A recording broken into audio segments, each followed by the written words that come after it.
네, 우리 함께 말씀 보시겠습니다. 마가복음 6장 30절에서 44절 말씀입니다. 제가 이제 아직도 이 거리가 참 적응이 잘 안 됩니다. 왜 그런지 아직 이제 거리가 적응이 안 돼가지고 약간 이제 어질어질하고 이렇습니다. 곧 적응이 되겠죠. 자, 우리 말씀을 함께 보실 때 마가복음 6장 30절에서 44절 교독으로 함께 읽겠습니다. 사도들이 예수께 모여 자기들이 행한 것과 가르친 것을 낱낱이 고하니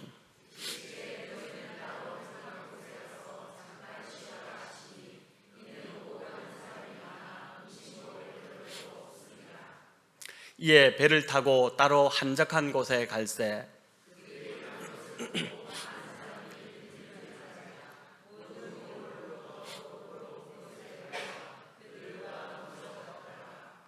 예수께서 나오사 큰 무리를 보시고 그 목자 없는 양 같음으로 인하여 불쌍히 여기사 이에 여러 가지로 가르치시더라.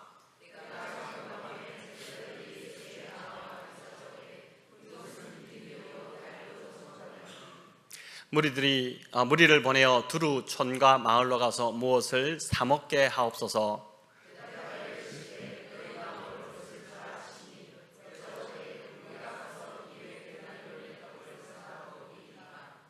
이르실 때 너희에게 떡 몇 개나 있는지 가서 보라 하시니 알아보고 이르되 떡 5개와 물고기 2마리가 있더이다 하거늘.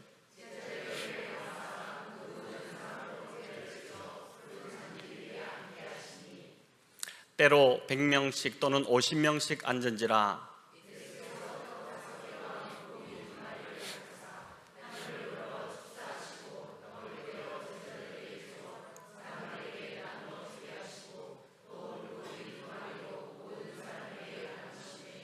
다 배불리 먹고 같이 읽습니다. 떡을 먹은 남자는 5,000명이었더라. 아멘. 네, 오늘 우리가 익히 잘 아는 본문인 그 오병이어 본문을 가지고 이제 광야에 차려진 식탁이라는 제목으로 함께 은혜를 나누고자 합니다. 마가복음인데 이 마가복음 6장에는 두 잔치의 이야기가 대조되어 나옵니다. 첫 번째 잔치는 우리가 읽지 않았지만 앞부분에 나오는데 헤롯 안티파스가 자기 생일에 왕궁에서 베푼 연회였습니다. 이 잔치에 초대된 사람들은 6장 21절에 나오듯이 대신들과 천부장들과 갈릴리의 귀인들이었습니다. 우리 한번 읽어볼까요? 마침 기회가 좋은 날이 왔으니 곧 헤롯이 자기 생일에 대신들과 천부장들과 갈릴리의 귀인들로 더불어 잔치할세. 아멘. 아무나 이 잔치에 참여할 수 없었고 오직 선택된 자들만이 들어갈 수 있었습니다. 당연히 음식도 최고급 요리였을 것이고 아마 그 잔치에 사용된 그릇들도 다 고가품이었을 것입니다. 겉보기에 화려하고 대단한 잔치였지만 그러나 이 잔치는 헤롯이 자신의 입지를 넓히기 위한 목적으로 베푼 그 정치적 의도가 담겨있는 아주 불편한 자리였습니다. 안타깝게도 우리가 알듯이 이 자리에서 세례 요한이 처형을 당합니다. 목베임을 당하게 되죠. 그 자리에 있던 사람들이 겉으로는 웃고 있었겠지만 속으로는 큰 충격과 두려움에 사로잡혔을 것입니다. 그래서 두려워 떨며 이 잔치가 얼른 끝나기만을 기다리지 않았겠습니까? 반면 두 번째 잔치는 예수님이 베푸신 아주 소박한 잔치였습니다. 장소도 왕궁이 아닌 들판으로 인적이 드문 아주 한적한 곳이었고 음식도 생선과 보리떡이 전부였습니다. 식탁이 별도로 있는 것도 아니고 풀밭에 그냥 옹기종기 모여 앉아 함께 나누는 그런 식사였습니다.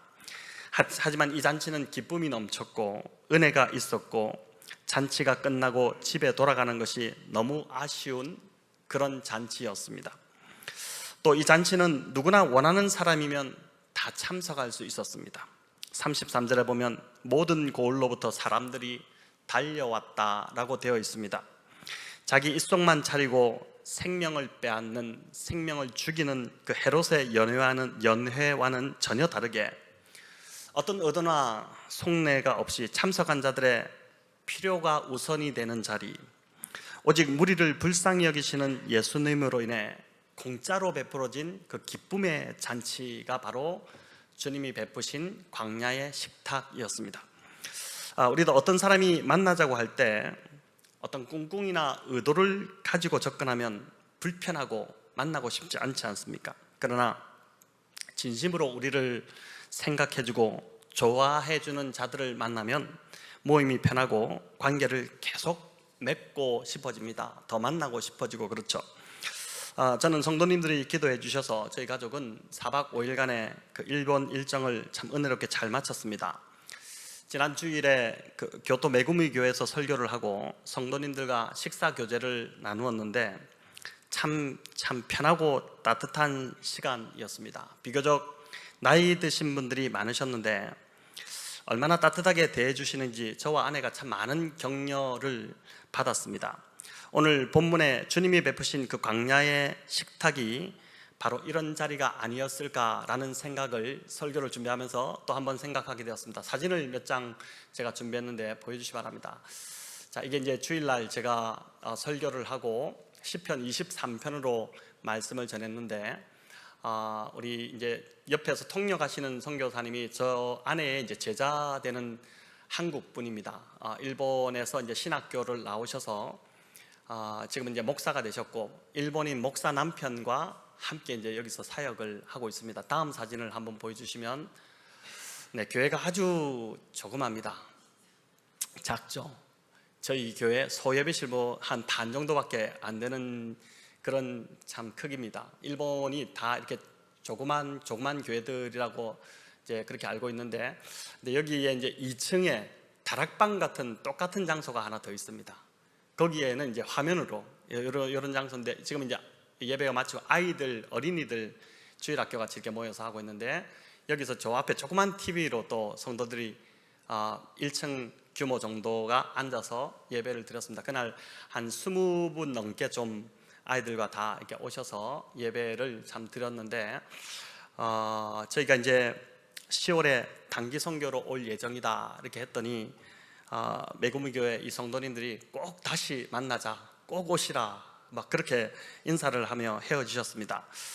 제가 선교가 좀 더 구체화되면 성도님들과 나누고 알려드리고자 합니다. 이 사진은 이제 이 가족을 통해서도 저희가 참 위로를 얻었는데 저희 아내와 함께 초창기 이제 선교를 감당했던 그 선교사님 가족입니다. 그 뒤에 있는 남편도 함께 이제 그 선교를 감당했던 분들인데 지금은 이제 중학교에 교사로 섬기고 있는데 저 남편은 일본인이고 그 앞에 있는 자매님이 이제 저희 아내와 함께 이제 초창기부터 했던 그 이제 분입니다. 어제 제가 조신호 선교사님을 잠시 공항에 갔다 나오시면서 연락이 오셔서 만나 식사했는데 조신호 선교사님 94년에 선교사로 이제 나가셨다 그 이야기를 하시더라고요. 이제 아내하고 같은 해에 이제 선교사로 나갔더라고요.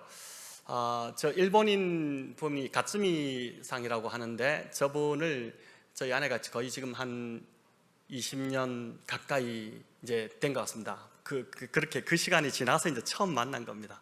얼마나 반가웠겠습니까? 이제 딸이 셋, 또 아들이 1명 이렇게 했는데 이번에 저희 여정에 우리 자매님이 차를 가지고 다 태워서 이제 모든 일정을 아주 잘 도와주셔서 저희가 좀 비교적 굉장히 좀 편하게 일정을 잘 소화하고 왔습니다. 자, 이제 내려주시면 좋겠습니다. 오병이어의 기적은 이제 좀 더 본문을 이야기하자면 전혀 의도하지 않았던 자리라서 제자들도 더 큰 기쁨이 있었습니다.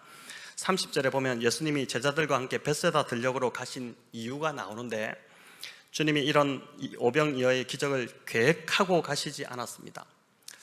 우리 좀 이런 거 있으니까 준비해라 제자들한테 이렇게 하지 않고 단지 전도여행을 다녀온 제자들을 잠깐 쉬도록 하기 위해 인적이 드문 장소를 우리 주님이 찾아가신 것입니다.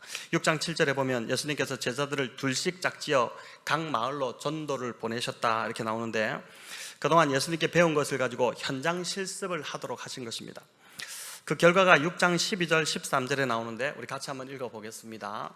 제자들이 나가서 회개하라 전파하고 많은 귀신을 쫓아내며 많은 병자에게 기름을 발라 고치더라. 아멘. 자, 우리 성도님들도 이제 선교를 가보시면 아시겠지만 단기 선교만 다녀와도 함께 다녀온 사람들이 한 달 내내 모여서 그 이야기를 합니다. 있었던 너무 좋았던 그 시간들을 이야기하는데 선교의 경험이 참 특별하기 때문입니다.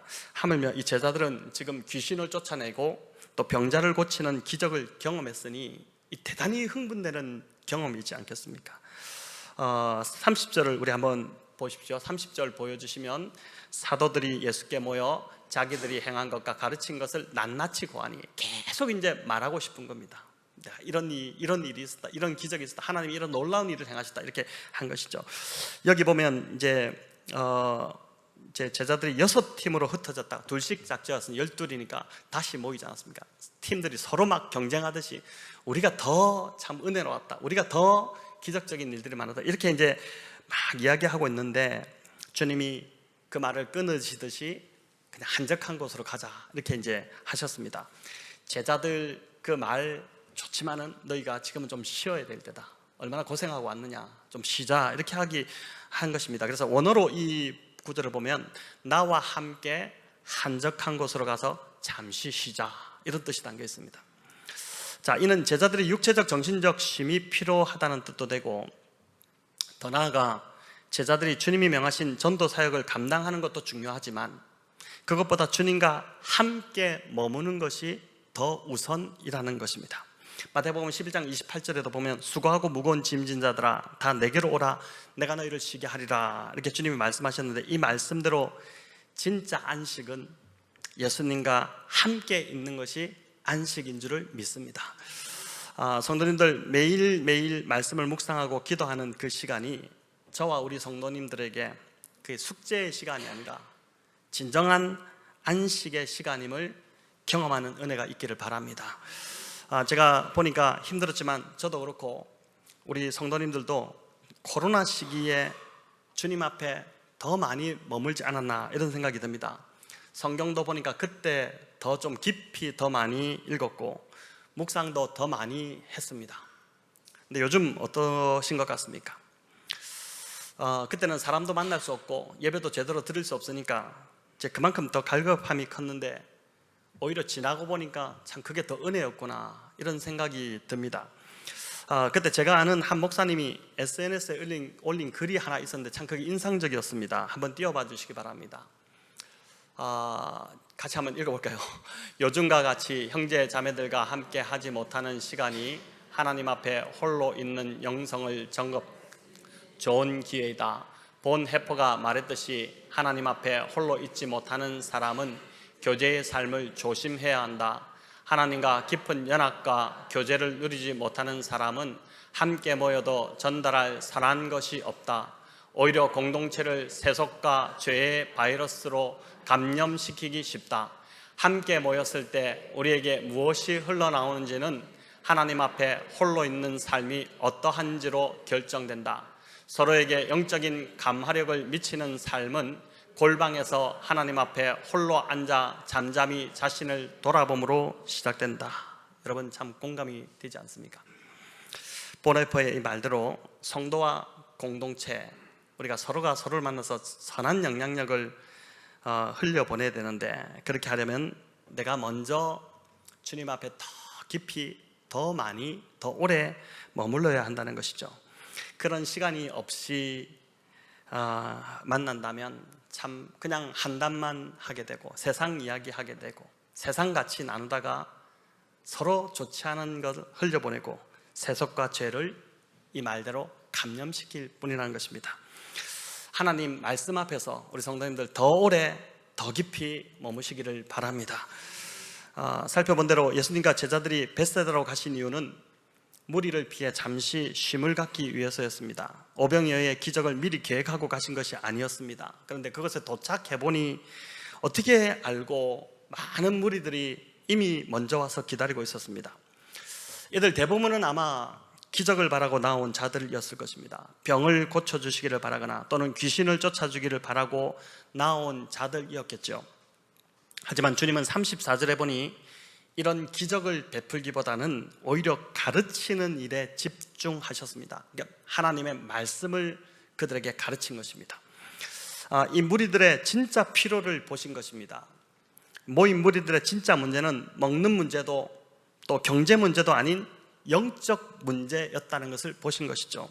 인생의 모든 문제는 죄로 인해 인간이 하나님과 단절되면서부터 시작이 되었습니다. 하나님을 떠나고 그분의 말씀을 떠났기 때문에 일어난 일입니다.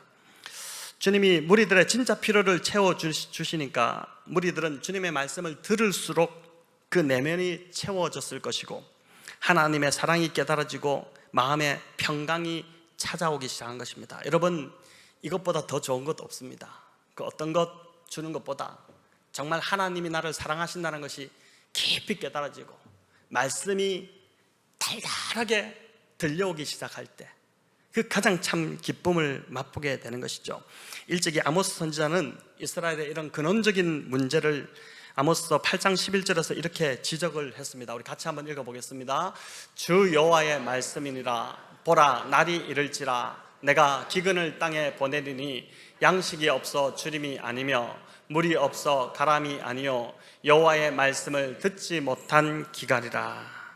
아멘. 양식이 없어 주림도 아니고 물이 없어 가람도 아니고 여호와의 말씀을 듣지 못한 기갈이라는 것입니다. 이것은 오늘도 마찬가지입니다. 풍요 속에서도 영혼이 텅 빈 것 같은 공허함이 든다면 그건 우리가 말씀을 듣지 못한 기갈을 만났다는 증거입니다. 하나님 말씀만이 우리의 갈급함을 채울 수 있다는 것을 믿으시고 그 말씀 앞으로 더 가까이 나아가시기 바랍니다. 우리 성도님들 하나님 말씀으로 계속해서 체험 받으면 좋겠습니다. 말씀으로 배불러야 여유가 생깁니다. 돈이 많거나 시간이 많아서 여유가 생기는 것이 아니라 말씀으로 영혼이 만족함을 누려야지만이 비로소 사람이 여유가 생기고 여백이 생기고 그 여유가 주는 힘으로 교회도 섬길 수 있고 또 공동체 지체들도 섬길 수 있는 것입니다. 그런 여유 없이 그냥 무조건 뛰어들면 금방 탈진해버리고 지쳐버리게 되는 것이죠. 말씀을 듣는 무리들도 또 말씀을 전하시는 예수님도 하나님 말씀에 푹 빠져 있을 때에 제자들이 현실적인 문제를 들고 주님께 나갔습니다. 주님, 말씀도 좋고 은혜도 좋지만 다 좋은데 날이 저물었습니다. 그러니 이제는 이 무리들을 돌려보냅시다. 이렇게 제안을 한 것입니다. 이곳은 지금 빈들이기 때문에 먹을 것을 구할 수도 없으니 무리들을 돌려보내서 각자 이제 돌아가서 저녁을 해결하도록, 여기 있으면 안 됩니다. 좀 돌아가도록 합시다. 그렇게 한 것입니다. 여러분, 굉장히 합리적이고 또 지혜로운 제안처럼 보이지 않습니까? 누가 봐도 방법이 없습니다. 근처에 무슨 식당이나 마트가 있는 것도 아니고 오늘처럼 편의점이 있는 것도 아닙니다. 제자들이 돈이 충분하지도 않습니다. 제가 보니까 그래서 하나님의 기적 같은 역사는 합리적이고 이성적인 환경에서는 잘 일어나지 않습니다. 합리적인 사람들 참 맹점이 이건 것 같아요. 하나님의 역사를 경험하지 못하는 이유가 자신의 합리성, 자신의 이성이 오히려 올무가 되어버리는 것이죠. 이런 제자들에게 주님은 전혀 다른 제안을 지금 하십니다. 37절 말씀인데 같이 읽어볼까요? 대답하여 이르시되 너희가 먹을 것을 주라 하시니. 자, 44절에 밝히고 있듯이, 마가가 밝히고 있듯이 빈들에서 떡을 먹었던 무리의 수는 남자만 5,000명이었습니다. 여자들과 어린아이 숫자를 포함한다면 좋게 2만 명은 넘어가는 숫자입니다. 이 일은 제자들로서는 불가능한 일이죠. 제자들이 고작 한 대답은 37절에 우리가 가서 200데나리온의 떡을 사다 먹이리까, 이렇게 이야기한 것입니다. 한 데나리온, 보통 그 당시 노동자 하루 이제 품삯이었기 때문에 200데나리온이면 오늘로 말하면 한 2천만 원 정도 해당될까요? 큰 돈이죠. 갑자기 그런 큰 돈을 구하기도 힘들었겠지만 당시에 그 돈으로 2만 명을 먹일 빵을 사는 것, 이건 더 불가능한 일이었습니다. 그런 시대가 아닙니다. 그러나 주님으로서는 충분히 가능하신 일이었습니다.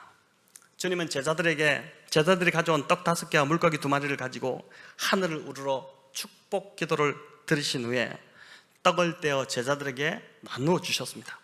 축사하셨다, 이 말은 하나님 앞에 식사를 위한 감사기도를 드렸다. 우리도 이제 식사하기 전에 감사기도 하지 않습니까? 어떤 분은 그냥 눈 찔끔 감고 바로 먹기도 하고, 저 같은 경우는 감사기도 하고 좀 이따 다른 거 먹을 때 또 감사기도 하고, 그래서 이제 참 습관적인 감사기도다, 저희 아내가 지적하기도 하는데, 근데 이제 그렇게 식사기도가 끝난 후에 제자들은 그것을 받아서 무리에게 나눠주기 시작했고, 모두가 다 배불리 먹었습니다. 배불리 먹었습니다. 오늘 저녁에 배불리 드시고 오셨나요? 배불리 먹었습니다. 그리고 남은 부스러기를 모았는데 12바구니나 되었다는 것입니다. 영국 브리스톨에서 고아원을 운영한 고아들의 아버지로 불리는 여러분 조지 밀러를 잘 아실 것입니다. 그가 이 오병이어와 같은 기적을 참 많이 경험을 했는데, 어느 날은 아침 식사 준비를 하는데 보니까 먹을 것이 똑 떨어져 버렸습니다. 밀러는 당황하지 않고 평상시처럼 아이들을 식탁에 다 앉히고 접시 플레이팅을 다 한 것입니다. 다 똑같이 평소처럼 다 나눠주고, 그리고 식사 기도를 간절히 드렸습니다. 하나님 앞에 식사 기도를 간절히 드렸죠. 먹을 것이 없었으니 접시에는 당연히 음식이 담기지 않은 상태였습니다. 아이들도 이상하게 여기지 않았겠습니까? 음식이 하나도 없는 접시, 빈 접시를 두고 지금 뮬러 우리 선생님께서 감사기도를 하고 있는 것입니다. 그런데 감사기도가 끝나자 누군가가 끝나자마자 식당 그 문을 쿵쿵쿵 두드려서 나가서 열어보니까 빵과 우유를 가득 들고 배달부가 이렇게 찾아온 것입니다. 잘못 배달된 것이 아닌가 물어보니까 사연인즉 우유와 빵을 실은 이 마차가 가다가 하필 고아원 바로 그 문 앞에서 마차 바퀴가 빠져서 오도 가도 못하는 상황이 벌어진 것입니다. 그러니까 이게 우유와 빵이 그 상황에서 상할 것 같으니까 어떡하지 이러다가 배달부가 보니까 그 앞에 고아원이니까 아이고 저기 갖다 주는 게 낫겠다 싶어가지고 가져왔다는 것이죠. 뮬러가 정말 믿음으로 하나님 앞에 감사기도를 드리자 하나님이 기적같이 곧바로 공급해 주셨다는 것입니다. 이게 이제 뮬러가 직접 경험한 살아있는 기적을 그 글로 남긴 것이죠. 여러분, 무슨 일이든 인간적인 계산으로 상황을 재단하고 포기하는 것이 제일 무섭습니다. 교회는 이렇게 흘러가면 안 돼요. 그러나 믿음으로 먼저 하나님께 감사를 드릴 때 저와 여러분의 삶에서도 이런 하나님의 기적이 일어나게 될 줄을 믿으시기를 바랍니다. 여기서 중요한 또 한 가지는 제자들이 한 일은 그저 주님이 주신 음식을 무리들에게 나누어 주는 일이었습니다. 이게 뭐가 어렵겠습니까? 음식 나눠주는 게 뭐가 어렵겠어요? 기쁘죠. 사람들이 막 음식 받아 먹을 때 막 화를 내고 분노하고 이렇지 않지 않습니까? 너무 감사함으로 받죠. 감사함으로 받으니까 나눠주는 사람도 얼마나 기분이 좋습니까? 자, 그 일을 한 것인데, 여러분, 이 말은 주님이 맡기신 사람을 돕는 일은 내 능력으로 하면 안 된다는 것입니다. 내가 누구를 도울 때, 또 사랑을 표현할 때 내가 가진 것으로 할 수 있다고 생각한다면, 내 힘으로 할 수 있다고 생각한다면 그 자체가 큰 실수가 됩니다. 나는 그저 이 제자들처럼 통로의 역할일 뿐입니다. 내 것이 아닙니다. 주님이 나에게 주신 것 가지고 흘려보내는 것입니다. 똑같은 것을 갖고 있다 할지라도 여러분, 이게 주님이 나에게 주신 것이라는 생각과 내가 노력해서 내가 번 것이다 라는 생각은 완전히 천지 차이가 되는 것이죠. 내 것이 아니라 하나님이 나에게 맡겨주신 것, 나에게 축복으로 주신 것, 하나님 것으로 내가 섬긴다는 이 사실을 여러분 잊지 말아야 할 것입니다. 내 능력으로 할 때는 오래가지 못하고 금방 탈진해버립니다. 우리가 교회 섬김도 그래요. 또 이런 생각은 도움을 받는 사람에게도 결코 선하지 않습니다. 그들이 우리를 의지하게 되면 우리의 기분은 뿌듯할지 몰라도 사람을 의지하는 것이기 때문에 그 사람 안에 지속적인 변화가 일어나지 않습니다. 그러니까 우리의 공급자가 주님이신 것처럼 그 사람에게도 똑같이 그 사람의 공급자가 돕는 내가 아니라 하나님이시라는 것을 알게 해야 하는 것입니다. 그게 우리가 도울 때 지혜인 것이죠. 주님이 공급자이시고 주님이 주신다는 것을 경험할 때, 주님이 베푸신다는 것을 공급할 때, 경험할 때 주님으로 인한 변화가 그 사람 안에 일어나게 된다는 것입니다. 이것이 제자들이 했던 일인 것처럼 오늘날 저와 여러분이 또한 해야 할 일이라고 믿습니다.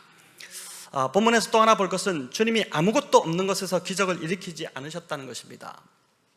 요한복음 6장에 보면 보리떡 5개와 물고기 2마리는 한 아이가 가져온 점심 도시락이었습니다. 아마 빈들에 갈 때 엄마가 집에서 싸줬겠죠. 안드레가 이걸 받아서 주님께 여쭙니다. 안드레는 이 소년의 도시락을 주님께 가져갈 때도 이게 많은 사람들 이들에게 무슨 소용이 되겠나 이런 생각을 가지고 그런 말투로 주님 앞에 이제 말을 했습니다. 하지만 예수님은 그 소년의 작은 헌신을 받아서 오병이어라는 놀라운 기적을 일으키셨습니다. 보니까 주님이 기적을 일으키실 때는 늘 우리의 작은 헌신을 먼저 받으시고 그리고 그것을 사용해서 기적을 일으키시는 것을 볼 수 있습니다. 만약 소년이 자기 혼자만 먹겠다고 도시락을 내놓지 않았다면, 아마 그랬다면 제가 생각할 때 도시락 먹다가 빼앗길 수도 있겠고, 어른들한테 어디서 혼자 먹어 야단 맞을 수도 있고 그렇겠죠. 하지만 이런 기적은 전혀 일어나지 않았을 것입니다. 소년의 작은 희생이 있었기 때문에, 자신이 먹을 걸 내어놓는 희생이 있었기 때문에 결과는 자신도 풍성히 먹고 또 그 자리에 모였던 사람들도 감사히 배부르게 먹을 수 있었던 것입니다. 내 것을 내어드리면 내 것이 없어지는 것이 아니라, 여러분 그렇게 많이 생각하죠. 우리가 예산을 하지 않습니까? 이거 떼놓은 건데 이거 내어드리면 내 것 없어지는 것 아니냐, 나는 못 누리는 것 아니냐 이렇게 생각하겠지만, 내 것을 내어드리면 내 것이 없어지는 것이 아니라 그것을 가지고 하나님께서 오병이어의 기적을 일으켜서 다른 사람들도 풍족히 누리고 나는 더 풍족히 누리는 기적을 맛보게 하신다는 것입니다. 여러분, 이것은 계속해서 맛보셔야 되고 그리고 계속해서 이런 삶을, 기적 같은 삶을 경험하셔야 됩니다.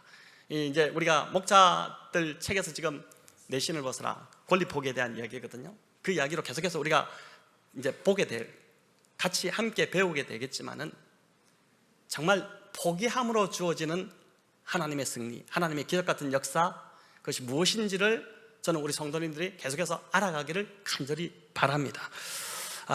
구약의 사르밧 과부도 오병이어와 같습니다.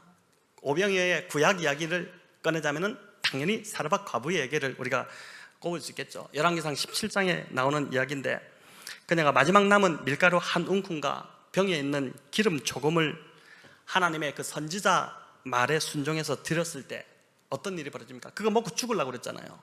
그거 맞아 먹고 이제 생을 끝내려고 했던 참 답답하고 불쌍한 여인이었습니다. 선지자가 그걸 알고 드려라, 나에게 먼저 드려라, 그렇게 했을 때, 그 말에 그대로 순종했을 때 어떤 일이 벌어졌습니까? 지면에 다시 비가 내리는 날까지 통에 가루가 마르지 않고 병에 기름이 떨어지지 않는 대단한 기적을 맛보지 않았습니까? 교회 공동체도 보니까 이 사르밧 과부처럼 또 이 작은 소년처럼 자신의 작은 도시락을 먼저 주님께 드리는 자들이 있습니다. 사람을 보지 않고 정말 하나님께 드리는 자들입니다. 제가 목회를 하면서 보니까 이런 작은 희생과 헌신을 통해서 늘 하나님이 일하신다는 것을 참 많이 경험했습니다. 그것이 기도를 심는 것일 수도 있고 물질과 시간을 심는 것일 수도 있습니다. 또 봉사와 섬김의 오병이어를 드리는 분도 있습니다. 중요한 건 하나님께서 이걸 받으시고 어떤 모양이든 간에 정말 하나님 앞에 드리고 싶은 마음으로, 정말 그 보이거든요. 사람들도 보이지 않습니까? 근데 하나님이 그걸 왜 안 보시겠어요? 우리가 사람이 봐도 저 사람 정말 저 섬기는 모습이 정말 하나님께 드리고 싶어서 하는구나, 아니면 억지로 그냥 막 어쩔 수 없어서 사람 눈치 때문에, 체면 때문에 안 할 수는 없고, 그래서 다 보인단 말입니다. 하나님이 그걸 얼마나 기뻐하시겠어요? 하나님이 그걸 어떻게 안 받으시겠습니까? 여러분, 그걸 받으시고 그걸 사용하셔서 하나님이 공동체를 축복하신다는 것입니다. 저희 교회가 계속해서 이런 오병이어의 그 드림의 축복을 경험하는 공동체가 되기를 간절히 바랍니다. 이제 마지막으로 하나 더 살펴볼 것은, 기적이 일어난 장소가 여러분 광야였다는 것입니다. 오늘 이 오병이어의 기적을 경험한 벳세다 들판도 인적이 드문 광야였고, 이스라엘 백성이 40년간 매일같이 만나를 먹는 기적을 경험한 것도 바로 광야였습니다. 광야는 말 그대로 황량한 곳입니다. 파종을 할 수도 없고 또 씨를 뿌릴 수도 없습니다. 마실 물도 없고 무화과나 포도도 없습니다. 모든 것이 없는 것, 투성이인 곳이 바로 광야입니다. 어찌 보면 저와 여러분의 인생이 참 광야를 닮아 있습니다. 광야 같습니다. 저축한 돈도 별로 없고, 저도 거의 없어요. 그리고 노후 자금도 부족하고, 집도 없고, 기술도 없고, 실력도 없습니다. 이야기하다 보니까 다 제 얘기는. 나이 들면서 건강도 점점 나빠지고, 머리카락도 점점 더 빠지고 사라지고 있습니다. 왜 나는 이렇게 없는 것 뿐일까? 한탄이 절로 나옵니다. 광야는 정말 아무것도 없고 아무것도 할 수 없는 것입니다. 그러나 이런 절망적인 광야에 딱 하나 있는 것이 있는데 바로 하나님이십니다. 이스라엘 백성들이 광야에서 씨를 뿌리지도 주소하지도 않았지만 광야 40년 동안 먹을 것이 없어서 굶어 죽은 사람이 단 한 명도 없었습니다. 성경에 굶어서 죽었더라 광야에서 없어요. 한 명도 없습니다. 매일 하나님께서 하늘에서 만나와 메추라기를 내려주셨기 때문입니다. 또 광야에 물이 없지만 하나님은 자기 백성들을 계속해서 오아시스로, 여러분 성경에 나오는 그 모세가 나중에 회고하면서 민수기에서 우리가 지나왔던 그 지명들을 다 회고하잖아요. 다 오아시스입니다. 다 오아시스를 그렇게 하나님께서 인도하셨고, 때로는 오아시스가 없으면 말도 안 되게 바위를 깨트려서 물을 콸콸콸콸 쏟아지게 나오는, 이게 지금 상상이 되는 이야기입니까? 광야는 또 낮에는 쓰러질 것 같이 뜨겁고 밤에는 얼어 죽을 것 같이 그렇게 추운 곳인데 얼마나 기온 변화가 심한지 모릅니다. 그런데 광야 40년 동안 하나님은 불기둥과 구름기둥으로 이들을 보호하셨고 또 신발이 닳지 않게 하셨습니다. 제가 그래 참 감사했던 것은 일본 4박 5일 일정간에 정말 날씨가 저희가 하고자 했던 그 일정에 딱 맞게끔 하나님이 허락하셨습니다. 이틀간 비가 엄청 왔어요. 비가 왔다고 하니까 다들 걱정하시는데 아니요, 저희 일정에 그 비가 왔어야지 되는 그런 상황이었는데 참 하나님께서 기가 막히게 그렇게 인도해 주셨습니다.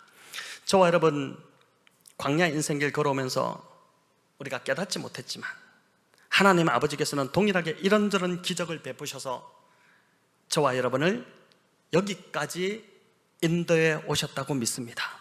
지금 여기까지 이렇게 안전히 온 것이 기적입니다. 다른 것이 기적이 아니고 정말 감사해야 될 것이 그것이죠. 아마 몇 분은 이제 알고 계시겠지만은 일본에서 제가 119에 실려가는 일이 있었습니다. 셋째 날이었는데 점심에 우동을 이렇게 먹고 앉아 있는데 다른 사람이 아직 식사가 끝나지 않은 상황이었는데 갑자기 이 왼쪽 옆구리에 복통이 심하게 일어났습니다. 좀 참아보려 했는데 이 외국이잖아요.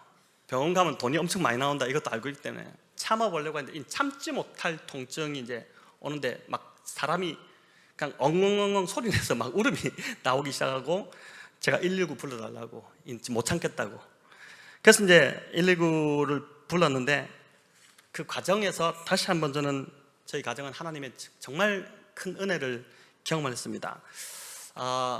간단히 말하자면 병명이 이제 요로결석이었는데 이게 상고보다 더 고통스럽다 이런 얘기를 하지 않습니까? 근데 병원이 식당에서 불과 1분 거리였습니다. 이게 길었으면 얼마나 고통스러웠겠습니까? 병원이 1분 거리였는데 아주 크고 좋은 병원이었습니다. 응급실로 들어갔는데 너무 좋은 의사를 만났습니다. 저희를 도와주셨던 아까 그 사진, 마지막 사진에 나왔던 그 여자 선교사님, 그분이 이제 뭐라 하냐면은 진짜 하나님이 도우셨다고 그런 얘기를 했어요. 이런 좋은 병원, 좋은 의사, 또 그 일어난 장소에서 거기까지 1분 거리, 이거는 진짜 말도 안 되는 일이 일어났다 이런 얘기를 했었습니다. 병원에서도 굉장히 친절하게 바로바로 막 이렇게 진행이 됐거든요.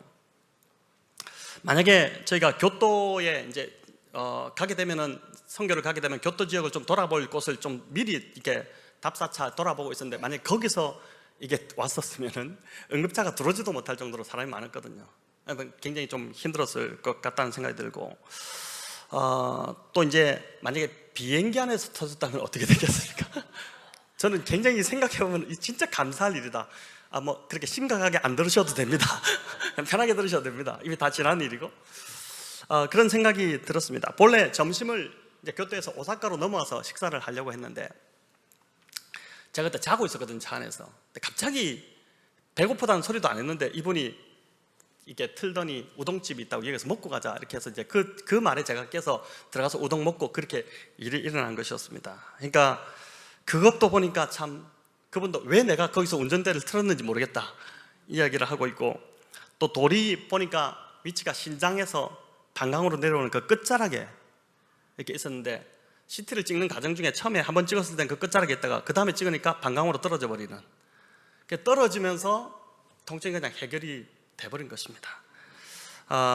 이게 지금 제 속에 남아있는지 아니면 소변으로 나왔는지는 모르겠습니다. 조금 길게 이야기했지만 어쨌든 이게 하나님께서 또 일본에서 저의 그 여정 가운데 행해 주신 그 상황을 좀 전하고 싶었습니다. 여러분, 인생은 광야입니다. 정말 광야인 것 같아요. 광야와 너무 비슷하게 닮아 있습니다. 하지만 그 광야에 하나님이 함께 하시기에 저와 여러분 예수님과 함께하는 이 고된 광야 인생길 마지막까지 잘 걸어갈 줄을 믿습니다. 우리 힘으로는 절대 못 가지만 하나님께서 이런저런 모양으로 기적같이 붙들어 주시는 은혜가 있기 때문에 우리가 감당하는 것입니다. 저는 목회가 지금까지도 그랬지만 앞으로도 하나님이 이렇게 은혜 주시기 때문에 가지 않을까 이런 생각을 하게 됩니다. 교회 공간 확장도 그렇고 이제 10월에 저희가 좀 의논하고 또 준비해서 가게 될 일본 선교도 하나님께서 정말 하나님의 방법으로 은혜로 이끌어 가실 줄을 믿습니다. 마지막으로 함께 요한복음 1장 16절을 읽고 마치겠습니다. 우리 같이 읽을까요? 우리가 다 그의 충만한 데서 받으니 은혜 위에 은혜로라. 우리 다시 한번 읽을까요? 우리가 다 그의 충만한 데서 받으니 은혜 위에 은혜로라. 자, 요한은 우리가 다 그의 충만한 데서 받는다고 합니다. 그래서 예수님께서 베푸시는 은혜는 언제나 풍성하고 충만합니다. 충만한 데서 받기 때문에 그런 겁니다. 빈핍한, 아주 부족한 데서 은혜 받는 것이 아니라 충만한 데서 하나님의 은혜가 우리한테 흘러오는 것입니다. 배불리 먹고도 12바구니나 남을 정도, 이 12는 완전수거든요. 충만하게 남았다는 걸 보여주는 것입니다. 그 정도입니다. 여러분, 이번 한 주도, 아니 앞으로 인생길도 이런 충만한 하나님의 은혜가, 하나님의 손길이 저와 여러분 삶 가운데 늘 함께 하시기를 우리 주님의 이름으로 축원합니다.